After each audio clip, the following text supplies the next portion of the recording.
Apple and Google are sitting there and saying, hang on, no, you're not allowed to do that. You have to use our version of this. You have to use our system. And for the privilege, we're going to take a third of your revenue. This is Christian Owens, and he just helped take down a monopoly. Epic Games sued Apple and Google on the same day. Unfortunately, they lost the Apple case, but things went a bit differently with Google. Project Hug was basically, we're going to write you really, really big checks for hundreds of millions of dollars. It's kind of obvious this was to discourage people from creating their own app stores or doing anything like that. Epic beat Google, and while good for Fortnite, this case highlights a major victory for all developers. A lot of these guys are small businesses. We're not talking about people who are making hundreds of millions of dollars a year here. We're talking about people who are making hundreds of thousands of dollars, maybe a couple of $1 million, and they have a small team. Christian has a ton of insight into what went down, what it means, and where we go from here. I think we'll see a complete reversal where they will open up all of this stuff to competition. They'll figure out some other ways to monetize, and then they'll make everyone think it was their idea the whole time. A week after we recorded this interview, Apple did just that. From Paddle, my name is Ben Hillman, and let's protect the hustle. Christian, thank you so much for coming on Protect the Hustle. I'd be surprised if people don't know who you are already, but for the folks that don't, do you mind giving us your name, your title, and just kind of a brief background of who you are and what you do? I'm Christian Owens. I founded Paddle in 2012, was running the company as CEO up until about a year ago, and then I stepped into the amorphous role that is exec chairman. I know you're much more heavily involved in working on the product specifically right now. What is your area of expertise? What's your background in that sense? I built the first version of Paddle kind of over 10 years ago, and sort of really have just tried to stay as close as I can to the product that we build and how we help people building apps and software sell those apps and that software around the world. So still very focused on payments and kind of our core product of billing, and then the tax elements of that and things like that. And really, how do we make kind of really great billing experiences for everyone all around the world? We are recording this in January of 2024. A little less than a month ago, a verdict was given in the Epic Games versus Google trial that you were a part of. You were a witness in that case. When did this trial start? How did it come about? And what led us up to today? For as long as the app stores existed, with this sort of 30% cut that Apple and Google as well take, there has been sort of developer pushback in some way or another around it. And there's been a ton of like false starts of people trying to contest this fee. And really what we see today with this kind of amping up kind of started in earnest in probably 2020, when Epic released a version of Fortnite, the popular game, with their own payment mechanism in it.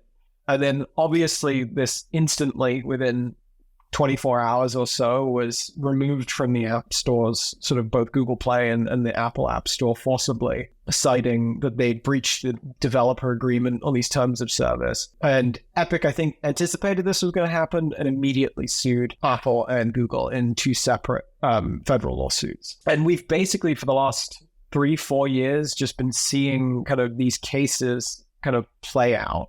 So there are obviously like civil cases between Epic and Apple and Google. And then it kind of alongside that, various governments around the world have sort of taken notice of these cases and started their own proceedings, whether it's kind of antitrust stuff or whether it's pro-competition kind of regulators around the world have also kind of stuck their kind of foot in the race as well, and either kind of expressed an interest to do something in this area or kind of actively pursuing kind of legislation. I know, so there's two cases. There is Epic Games versus Google. There's Epic Games versus Apple. And I think I'm remembering this correctly. You testified in both of the cases, correct? I think I provided evidence in both. I testified in court in the Google one, but not in the Apple one. So there's these two cases. There's Google versus Epic Games. There's Apple versus Epic Games. But primarily, we're going to focus on the Google versus Epic Games today because that we just had, I believe it was the middle of December, the verdict came about for that case. And it was a pretty swift verdict. The verdict came down in Epic's favor. Essentially, kind of, they have to rule on kind of a dozen different things all at once. They're all kind of like interdependent on each other and contingent on each other. But kind of I think the TLDR is that the jury in that case ultimately decided that Google was exerting monopoly power over the Play Store. And I think as a part of that, they also determined that when thinking about like what is a monopoly, you have to define a market. So I think the big thing in this case was, is the market all software? Is the market all software that runs on phones? Or is the market all software that runs on Android? Or is the market Google Play in itself? And obviously Google was shooting for what is the biggest possible definition of this kind of that can exist, of like, we want it to be all software. And Epic was shooting for the narrowest possible version of this, of like software on Google, on Android phones or on Google devices. And I think, essentially the way that the verdict came down was that the jury determined that actually this market is narrower. It is software that runs on Android phones, and that kind of when looked at sort of this question is Google a monopoly, kind of with that lens on it, that yes, Google kind of do exert power over that market in that they kind of take a pretty large fee. They force a lot of developers to use the Play Store, even if some alternatives are available. And in the instances where there are alternatives available, they kind of make those pretty crappy with big warnings and sort of stickers and stuff like that that make it really difficult for actually developers to make that a viable choice for them to sell their apps. Yeah, and I know Google was trying to make it out that like, oh no, this isn't a monopoly. There are other choices, but in reality, it was sort of a illusion of choice. I think the Samsung Play Store, the Samsung Store, or Galaxy Store, and other stores technically where it was available. There was a load of stuff that kind of came out during this, and I'm sure some of it we'll get into. But there was some of this stuff, and there was so many documents and so much kind of discovery that went on. It's kind of impossible for any one person to know it all. But like, I think the stuff to do with Samsung kind of came down to like, this is a really popular store, but then we saw loads of documents that kind of evidence that Google had kind of tried to suppress that as a store. And even in the instances where like Samsung phones could come pre-installed with that, they had to also have Google Play on them and things like this. And it became this illusion of choice between those stores. And also, it was really only kind of a choice if you were kind of the maker of a device yourself, because all of these kind of the big argument around side loading, or you can download an application directly from a developer, kind of went out the window when you realize it's a 16-step process or something in order to actually install one of these applications on your phone. And that included other app stores. So if you wanted to go and download an alternative app store to be able to install apps, you kind of had to go through this 16-step process as a consumer in order to get that store onto your device to begin with. And I think that kind of with that, the jury sort of saw right through it. And so you spoke in front of the jury in the Google case, and you've given us your background and why you're qualified for this. Can you talk through a little bit about your role in the trial? I know that it's been difficult for me to get my hands on like actual court transcripts. I've just been able to go off of Verge. Google wasn't painting you out to be like this altruistic individual, it seemed like. But I think this is just like the case with any of these, like giving evidence in a court or testifying in this way. There's obviously two sides. Right. One side agrees with your point of view. The other side tries to discredit you in any possible way. And it's sort of, and in this instance, I think Epic, when they were questioning me, Epic definitely went in with a stance of like, let's kind of use Christian and Paddle to demonstrate to the jury that actually the idea that there are no alternatives, or that it would be too expensive or too cumbersome or just too difficult for developers to use something other than this built-in system, let's show that that's kind of bullshit. Like, let's show that actually there are viable alternatives. And really the only restriction here is the fact that Google is either in some instances directly not letting people use them, and in other instances sort of making it so difficult and substantially discouraging. And I think that they kind of wanted to portray that, and sort of, so their questions were really along the feasibility of a solution. Google's kind of went in the direction of wouldn't you and people like you make a ton of money if this happened? And like my answer to that was like, yeah. Like we're not asking for anybody to kind of like back a truck full of cash up to our door and say like, here you go. I think all that we want in this, and kind of obviously ethics motivations are different, but kind of all Paddle wants in this instance is the ability to kind of try and make a bunch of money. Like we're not asking for any like favoritism or kind of some guarantee that we're going to invest in building this product and then tons of people are going to use it by default. We're kind of just asking for permission to play. And if Google builds a better product or someone else builds a better product, that product should win.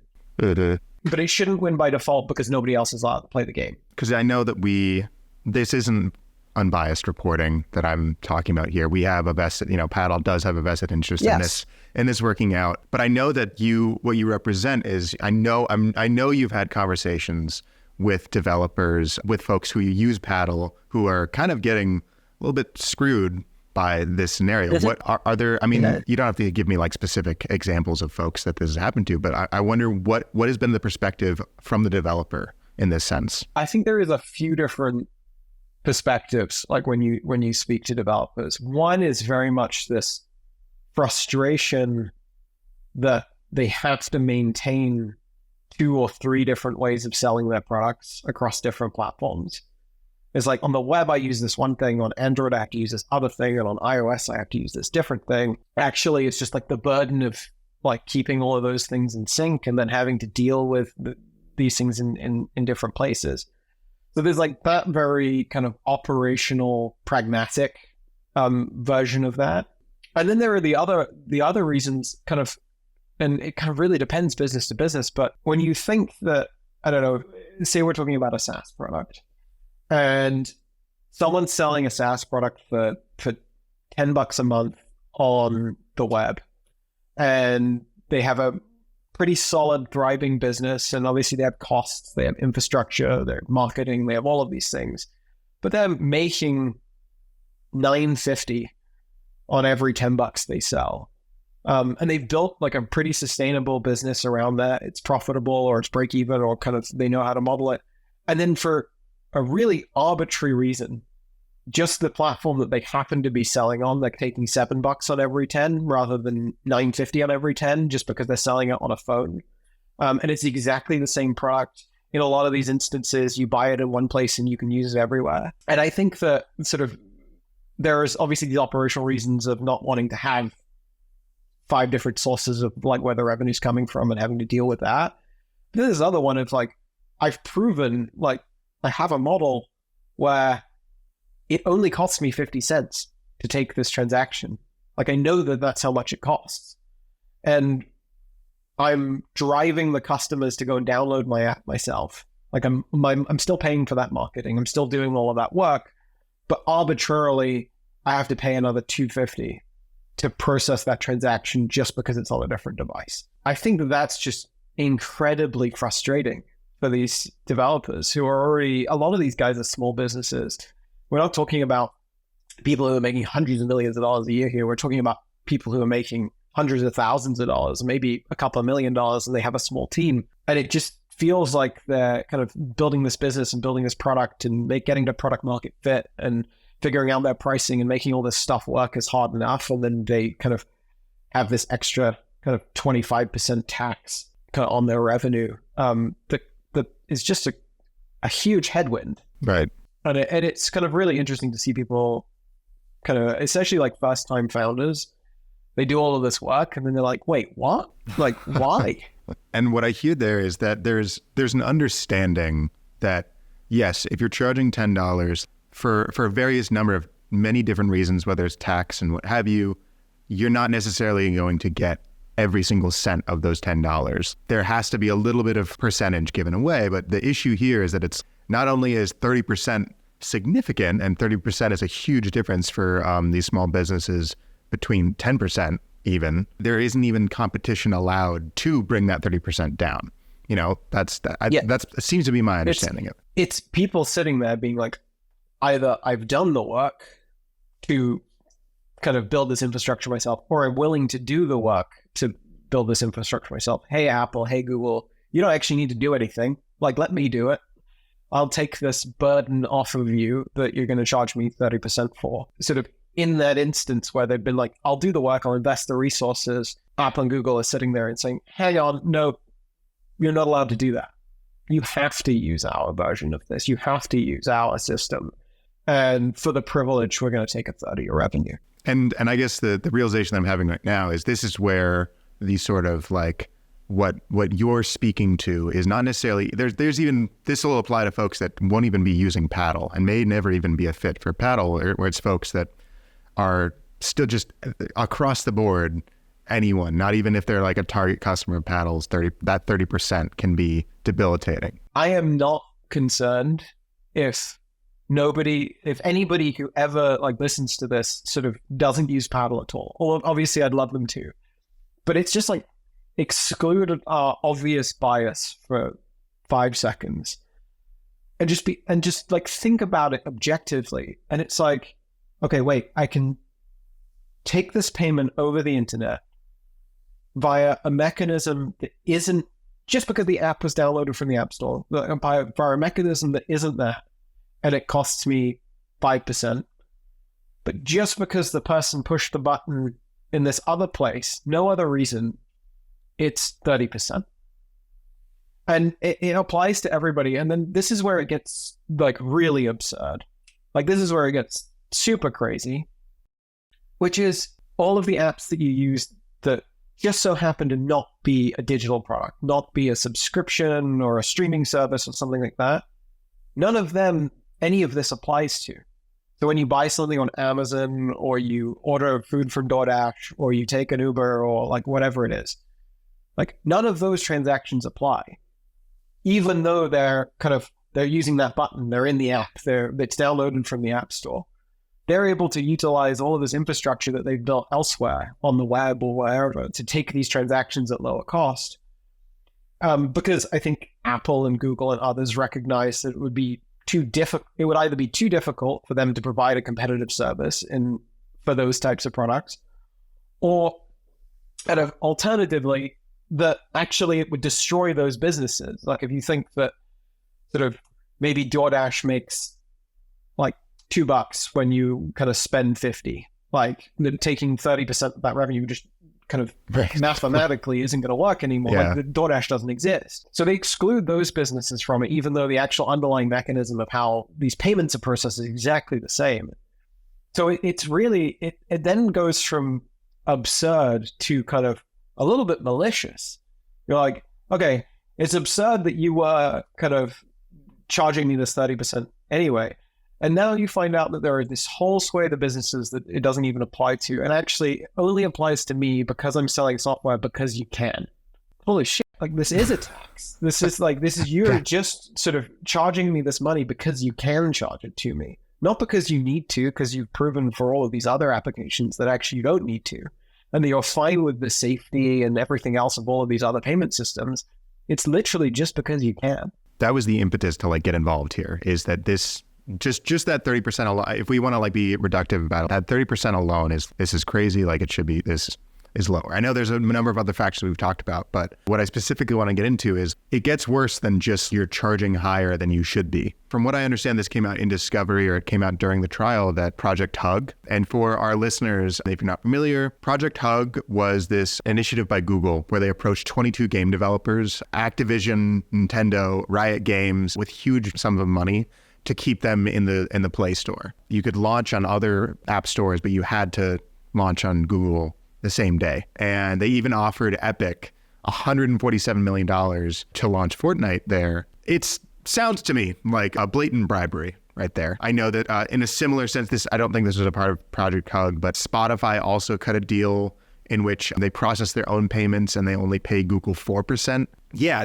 there's a lot to get angry about in what I just mentioned. Beyond just 30%, there's also this. Talk to us about why Epic Games' characterization of a bribe, it didn't ultimately pan out in the proceedings. Yeah, I think there's a couple of kind of like pieces sort of below the surface here. I think one is that for all intents and purposes, it looks a lot like a bribe.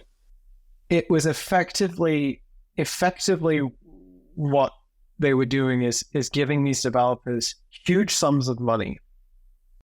Usually, and the whole idea of this Project Hug kind of came from the fact that they were kind of hearing rumblings from some of these developers that they were going to start their own app stores, competing app stores to Google Play. I think Activision was one of the larger ones, but I'm not 100% sure. They were thinking Activision obviously has a huge portfolio of different games they own, and they've been acquiring a number of game developers. And they were essentially, if you're at Activision, you're thinking, hey, like we already have hundreds of millions of people who play our games. Like, why wouldn't we just launch our own store where you can buy all of our games from, and kind of we can market it to the hundreds of millions of people, and we don't have to pay these 30% fees anymore. So Google created this thing called kind of ominously, non-ominously called Project Hug. And Project Hug was basically, we're going to write you really, really big checks for hundreds of millions of dollars to encourage you to distribute your apps or games on Google Play at the same time or earlier, or kind of on par with anywhere else you distribute them.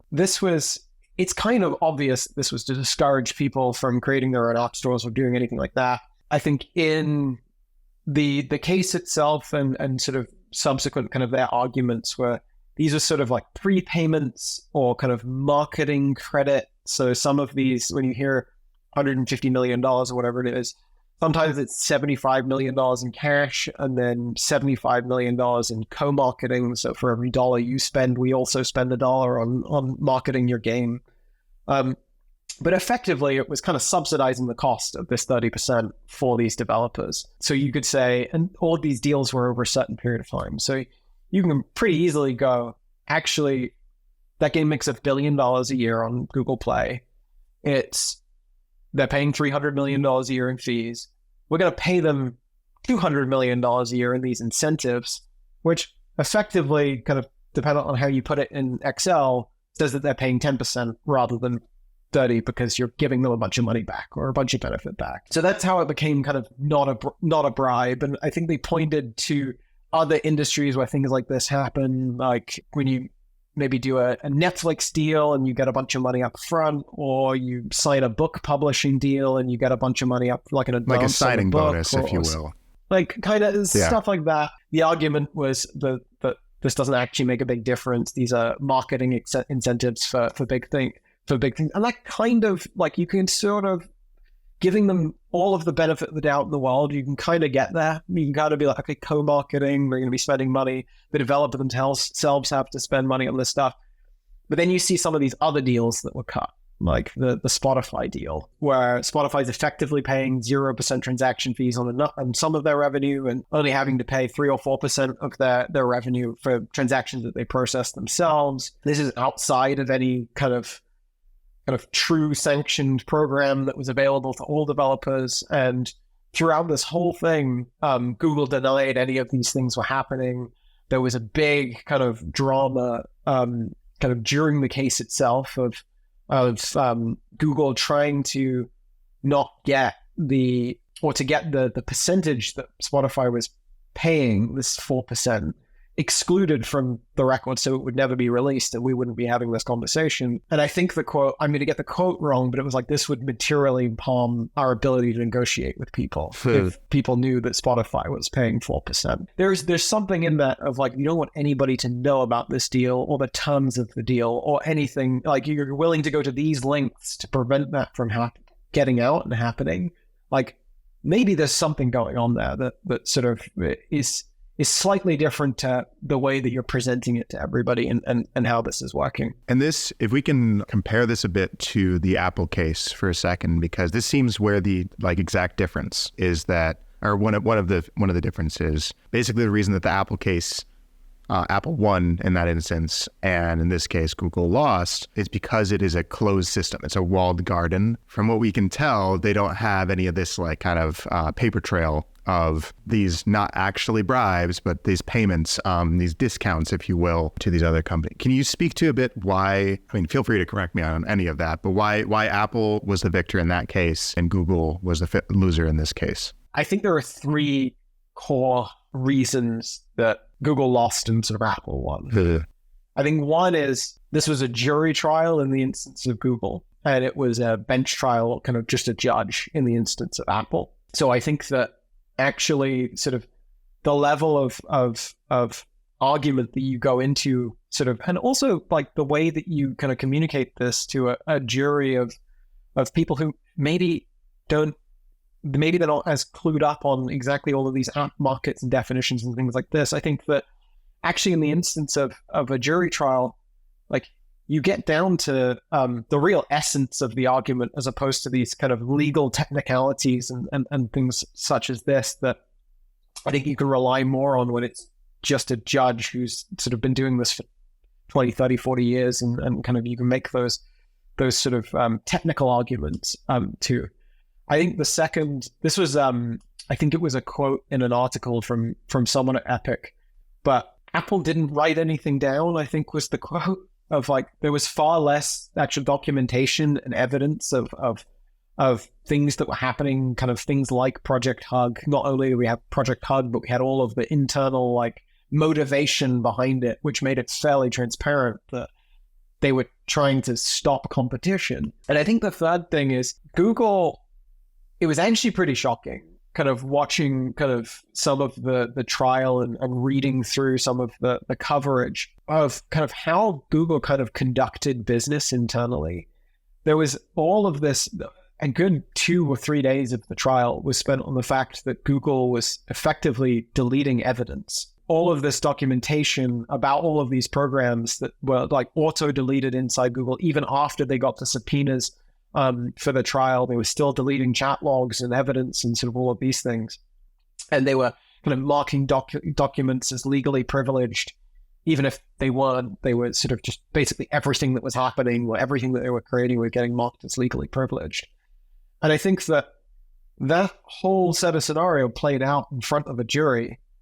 And then the judge said sort of effectively, like, you could assume that all of the stuff that they deleted wouldn't necessarily look favorably on Google. Like you could assume that the things that they deleted like would have helped Google in that case. Right. Or wouldn't have helped them, as it may be. Like it would have looked bad on them. And I think that sort of that was actually a surprisingly large portion of the trial itself was sort of these sort of bad behaviors that Google had and bad hygiene that they had internally around like deleting documents and evidence and things like this. And I think that in combination with things like Project Hug, things like the Spotify deal, all of these things together, it's sort of like you kind of paint a picture of Google, which is like these guys are really looking out for themselves and no one else. And kind of then the jury kind of came to that conclusion on their own. In the Apple case, it was a lot more kind of like technical arguments. And I think that one of these technical arguments that did come through in that case and actually was ruled in Epic's favor was this sort of anti-steering provision, which basically said that Google wasn't allowed to tell developers that they weren't able to communicate with their customers that you could buy this outside of the App Store for less, which was one of the things that they were doing before. I think in the Google case, we saw a much more holistic kind of argument towards or against sort of the monopoly as a whole. And in the Apple case, it was much more like the technical details of different behaviors and different terms within the contract, and they were sort of ruled on individually.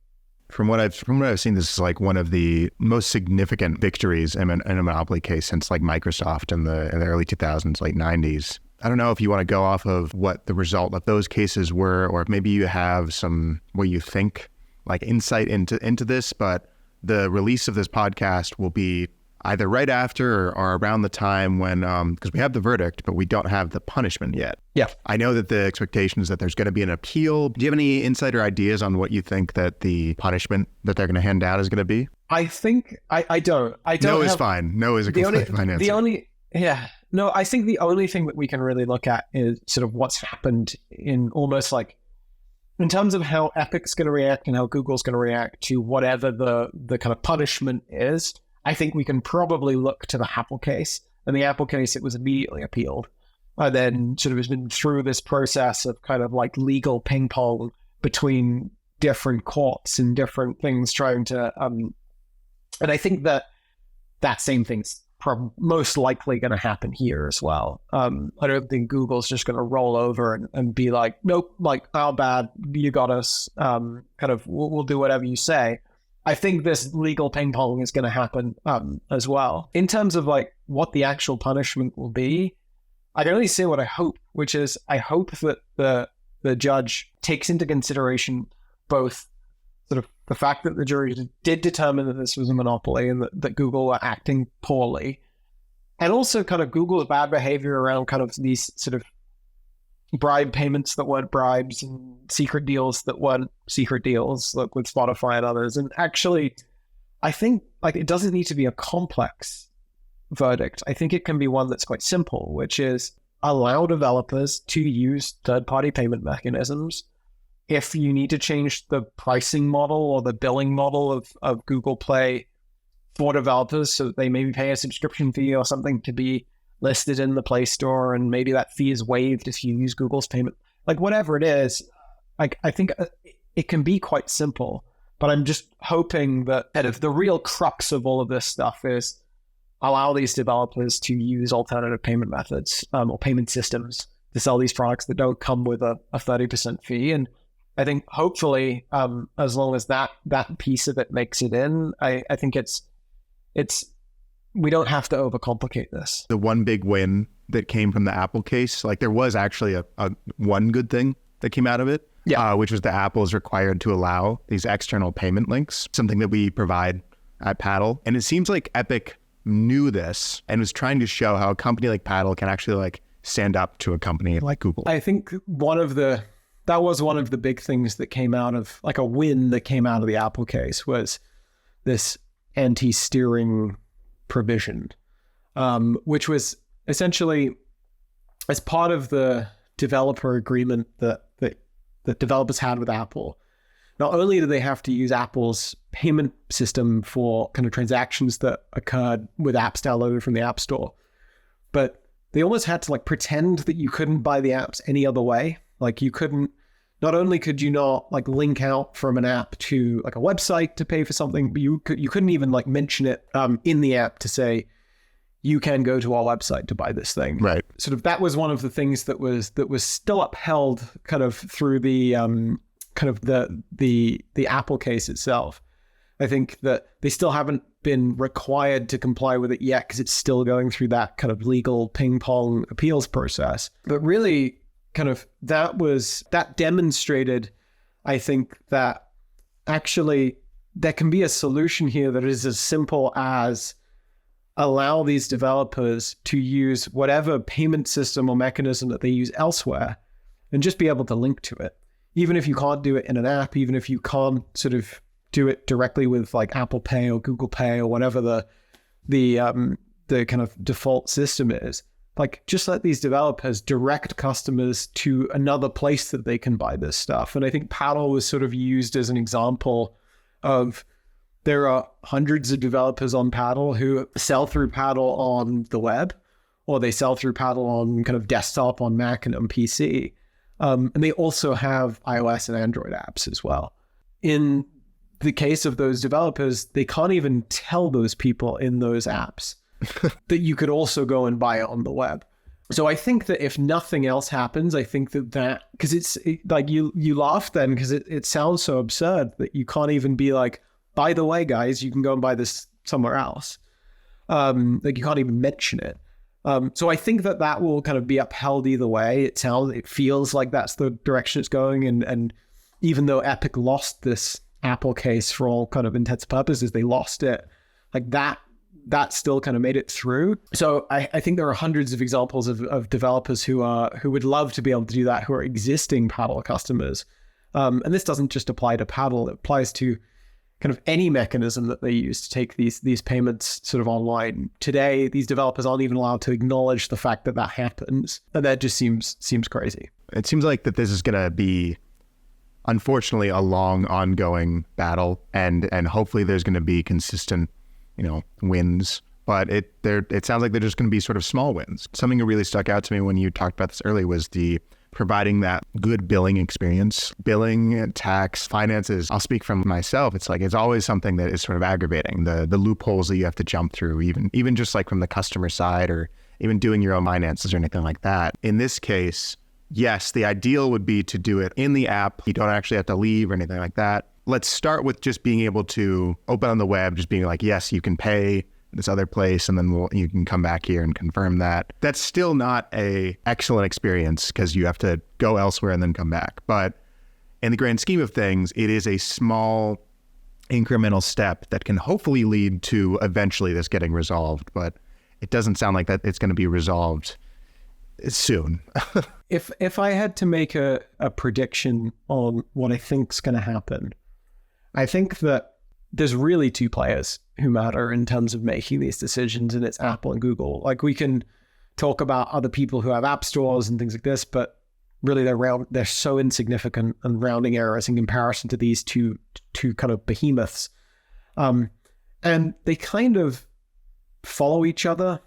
Like, when one does, more so Google following Apple, but like when Apple does something or sets a precedent to do something, Google tends to follow suit. That's why kind of we see Apple's fee is 30%, Google's fee is 30%. Apple has a small business program that if you do less than $1 million a year, you can kind of get that fee reduced to 15. Google has a small business program that if you do less than $1 million a year, you can get, like, these things tend to mirror each other. So I think what's going to happen is we're going to sort of see this like tit for tat in the legal system with these kind of judgments in various cases in like the Epic versus Google Apple instance.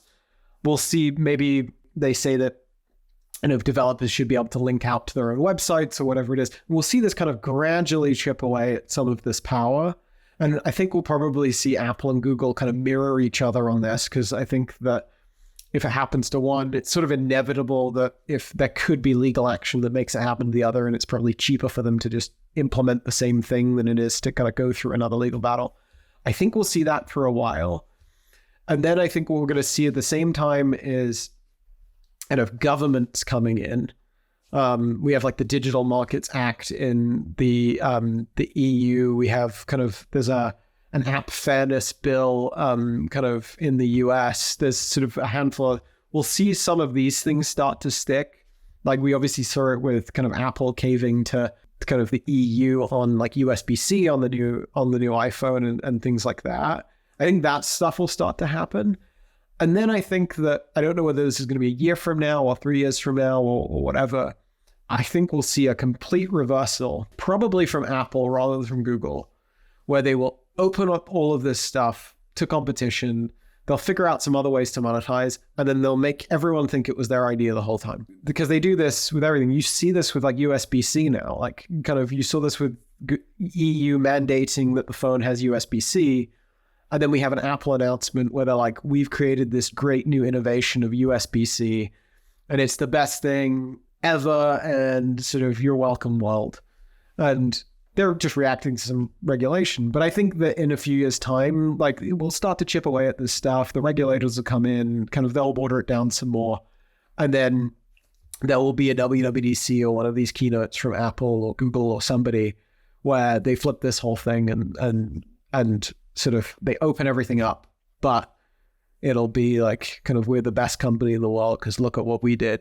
We opened this up, and sort of innovation and freedom and sort of all of this stuff. And great, if they want to take credit for it, cool. As long as I think kind of developers get a kind of a better way to sell their products, and we can build these great billing experiences, and kind of we can open this up to kind of true competition, I think it would be a great win. So the title of the article you wrote for Paddle is The Shift from App to Web. Can you tell us a bit about that shift and what it means for developers and payment companies specifically? Sort of, it's timely that we're doing this now, because like there's been like I don't know if you remember, like a year ago or a year and a half ago, there was this big drama that was happening around 37 Signals, the folks who make Basecamp, their new email app called Hey. And they were trying to get the iOS or the mobile version of this email app kind of in the App Store. Right. And they didn't want to pay Apple's 30% fee. And they said, fine, like we won't even take any money in the app ever. Like we won't take any payments in the app. But we do want to be able to offer an app. And if you're an existing Hey customer, you should be able to log in and kind of read your email and stuff. That happened like a year and a half, 2 years, whatever it was ago. And Apple, they caused such a storm on like Twitter and everything else that Apple actually changed their developer guidelines to specifically kind of account for this sort of use case. And it's been a long-standing thing that if for like enterprise products, that if you're Salesforce, just because Salesforce is software and it costs several $100,000 a year, Apple's not expecting that the average Salesforce user downloading the app is going to do an in-app purchase for $300,000 for their Salesforce license. And if it's a kind of client-only thing, you have to have an account, log in. You can use it. And we're seeing the same thing right now happen again with Hey as well, trying to get their calendar app. They've just released a calendar app, trying to get this calendar app in the App Store, and Apple's doing the same thing again of saying that like you don't allow the payments in the applications. So David, one of the founders of Basecamp and notorious like Twitter poster, sort of is kind of like going on this rant at the moment, and it's kind of very related to this kind of app to web kind of thing of like, and he's one of the kind of main contributors or early founders of Ruby on Rails, the kind of programming framework as well, of saying that like this whole idea of native applications and all of this stuff happening natively in these apps that you have to download from the App Store is kind of bullshit, and it's like we should kill this. Like the web and web technologies and things like this have come along so much that you can build really great experiences. You can build really great software that runs in the browser on the phone. Like we're not at this point now where kind of, and like things like functionality on the device sort of just doesn't work unless it's native. Like you can use the camera, you can send notifications, you can do all of these things that previously you needed a native application for, you can now do with all of these web-based technologies. So this idea of like this shift from app to web, I think initially started in the realm of actually all of these like payment related things and kind of account management and administration things are going to shift from the applications to the web. And I actually think that is true. And we're starting to see companies kind of either to get around these 30% kind of fees or things like that, shift a lot of that infrastructure to the web. But I think that like our scope initially, when I kind of wrote that, the scope that we were talking about was probably too narrow. And actually now what we're seeing, and it's really been playing out over the last like 2 weeks, is companies like 37 Signals and Hey saying like, we can build as good of an app, like an email app or a calendar app, like using these web-based technologies that feels like a mobile app, that feels native, it feels all these things.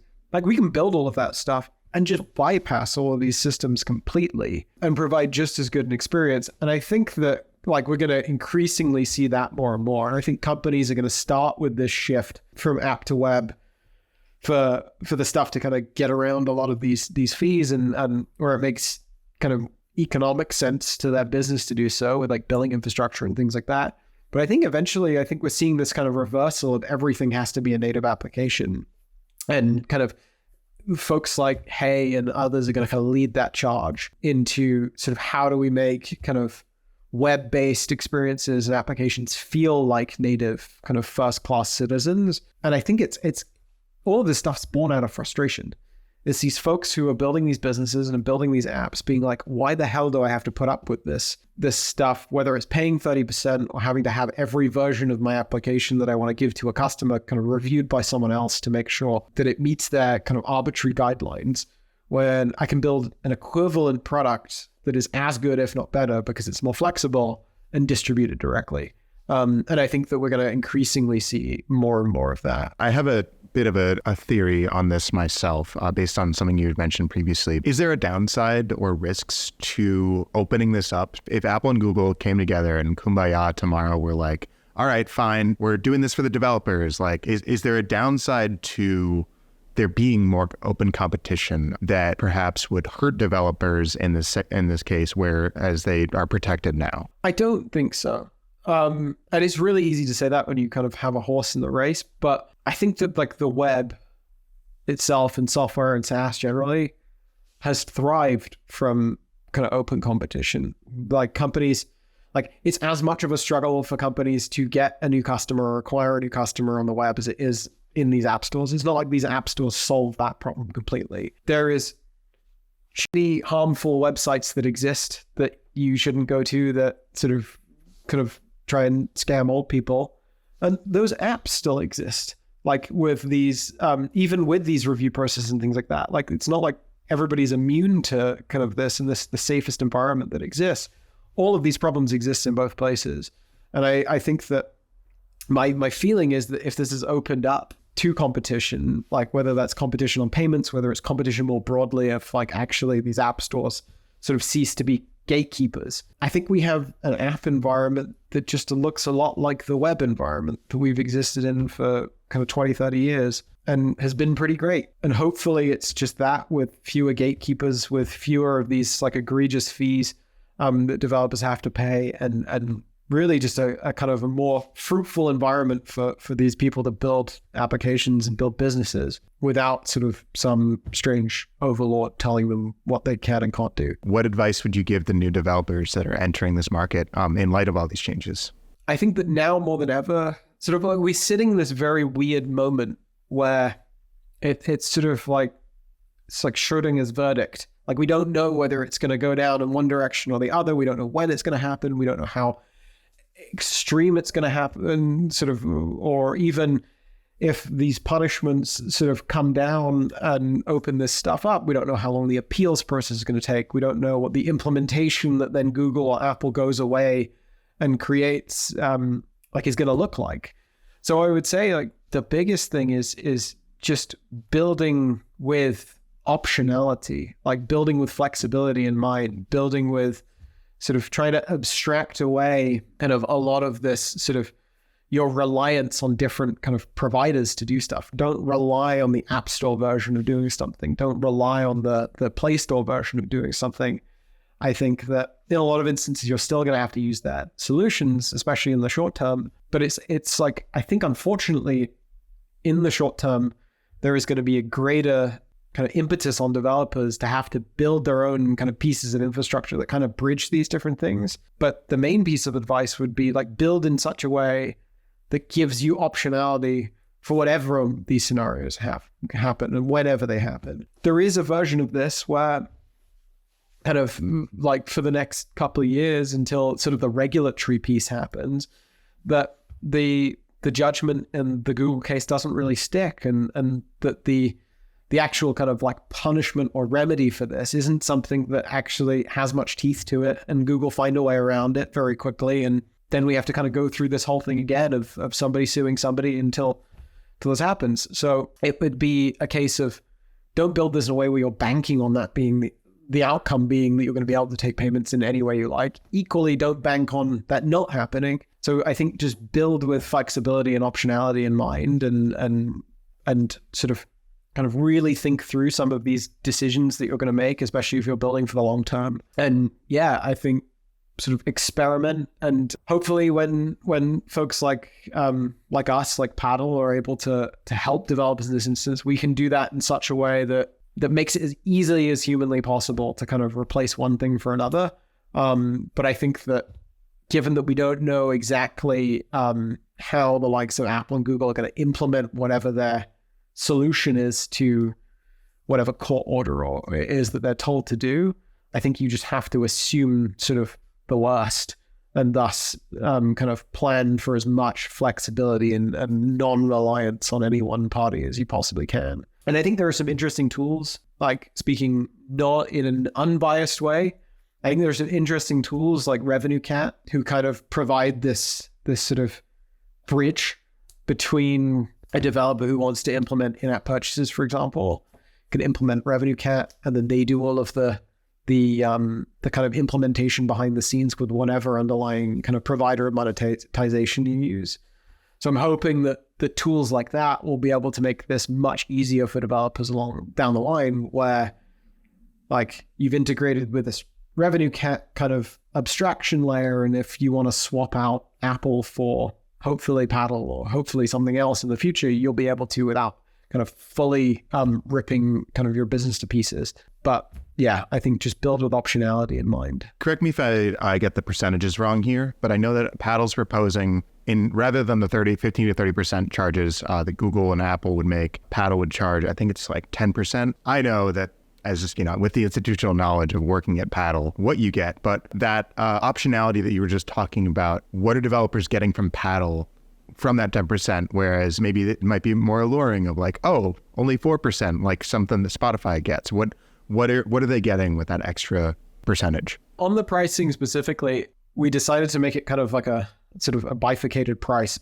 So for transactions that are $10 or less, it'll be 10%.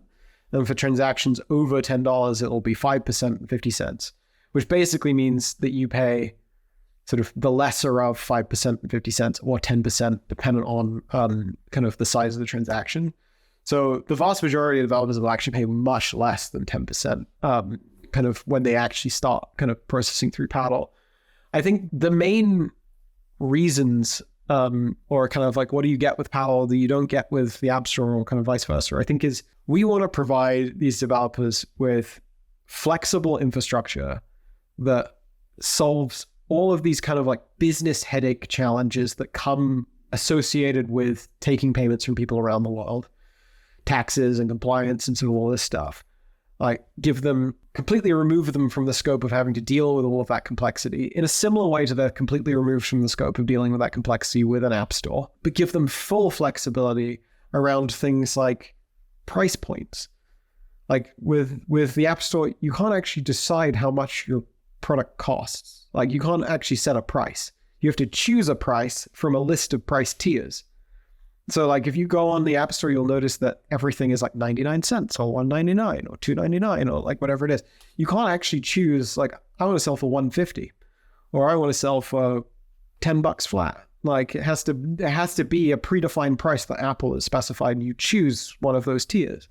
So kind of flexible pricing is like one of them. But like when you really think that through, it's not the difference between selling something for $1.99 versus $2, is actually the ability to charge in a way that's like commensurate with the way that people use your product. So one of the things that we do a lot of at Paddle, and I think we speak a lot about as well as is value-based pricing and usage-based pricing and things like this. Like there is a mechanism for being able to do any of those kinds of things in any of these app stores.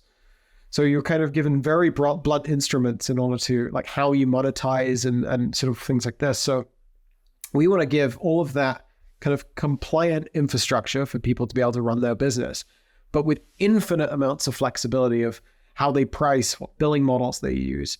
We want to give access to more payment methods than would otherwise be available to them using kind of these stores as well, just to hopefully improve their conversion and have helped them improve retention as well over time, as well as giving them a bit more of a direct relationship with their kind of end customer as well. Things like cancellations on the App Store, like the developer has no control over. They can't, like you have to, if you ever tried to cancel something on the App Store, you actually have to go into the settings on your phone and kind of just cancel it from there. So like you can't, there may be a way to kind of do like an interstitial version of that in app, but it's certainly not like a customizable experience. A developer can't go and maybe offer you a discount or the ability to pause a subscription if like, and this is like a big thing for something like, imagine you had a travel app that you use periodically. It's like $10 a month, but you use it periodically. Well, maybe like over the winter, you're not going to, or like over Christmas or something like that, you're not going to travel so much. So they see a ton of cancellations of this subscription then when people aren't traveling. There's no ability for them to offer any alternative to cancellation. There's no, oh, why don't you pause this? Or like, we'll give you a month free or whatever it is. So like that, there is just this inherent lack of flexibility that I think that we want to give to these developers when it comes to the ability to really just own their own business. Like it shouldn't be on them to figure out which one of Apple's or Google's boxes that they fit into, and rather kind of let's give them the infrastructure to be able to do whatever it is that they want to. Well, we could talk, I feel like another hour or so about how Paddle's trying to solve some of these problems that Google and Apple are creating. But thanks so much for coming on, Christian. Is there anything, should we send folks to your LinkedIn, to your Twitter? Is there anything you want to plug at this point other than Paddle? Yeah, I'm going to plug Paddle. But no, I mean, I'm on Twitter, I'm on LinkedIn. Kind of feel free to follow me there. Or if you want to speak more about this, or you're a developer and kind of you're trying to figure out how you navigate this whole situation of billing in the App Store and everything, I'm just Christian@paddle.com. If you want to reach out, I'm more than happy to spend time with anybody or kind of hop on a call, or if we happen to be at the same place at the same time, kind of meet up and have a coffee and sort of hopefully help you navigate some of this stuff.